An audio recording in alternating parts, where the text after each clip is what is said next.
I got a $20 bill here. It's not worth as much as it used to be worth. I'll put it down here on the table. Any one of you or your colleagues wants to speak up and tell us when life begins, it's sitting here for you. We have a colleague on the other side of the aisle who's now putting down $20 bills as if we're going to race over there to get that $20 bill to answer his question. I mean, what are we doing here? Have we lost it?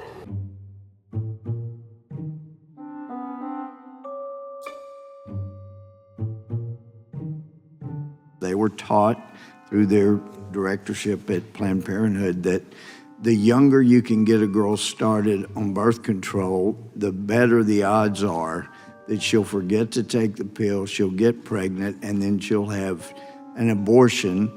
They are nurtured, I'm using that very loosely, by people that worked at Planned Parenthood. During biblical times, we read about sacrifices of babies to Moloch, to Baal. How could that happen? How could you allow a child, a tiny baby, to suffer like that? But it goes on. But the radical advocates of abortion are now completely unhinged, and they are seeking to trample on the individual freedoms of all those who disagree with them. Then Senator Elizabeth Warren, I mean, she is completely unhinged now. She said pro-life pregnancy centers should be shut down all around the country. It's appalling for her to say that. Roe was both a legal and moral abomination from the beginning. It mocked our nation's Constitution.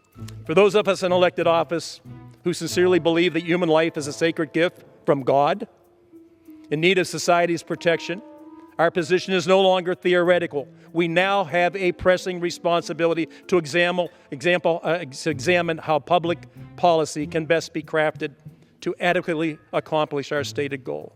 Now, the Democrats have the most radical position on abortion. They have zero regard for life. It is so radical that they want to shut down all crisis pregnancy centers in America. We will become the most barbarous country in the world with regard to abortion, more radical than even China, North Korea, or Vietnam, which have no limitations. Do you support infanticide, killing a child after he's born? I do not agree with the basis of that question, What's but the I basis? do believe that abortion is health care.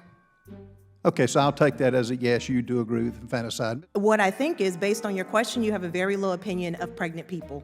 Because if you think that anybody would carry... Answer the question. Excuse me. Answer the question. I'm answering it. Do you No, want you're not. You want I to will answer, take it or that you you want to agree. keep talking over witnesses? I take it with all those words. You do agree with basically murdering a child after they're born. Miss Graves, could you answer that? Would you just, yes or no? I have to say, Congressman, how you just characterize the representative statement is extremely inflammatory and the type of thing that it's dangerous. So you're saying lesbian women are also capable of being into men? That is not what I said. I said bisexual. Yeah, but my question is about lesbian, same-sex couples, right? Because I care about this issue deeply. What's more likely? A lesbian woman having an unwanted pregnancy as the consequence of a sexual assault, or a gay couple adopting in America? These are both laudable goals. No, I didn't ask. Well, I know they are. Which is more likely?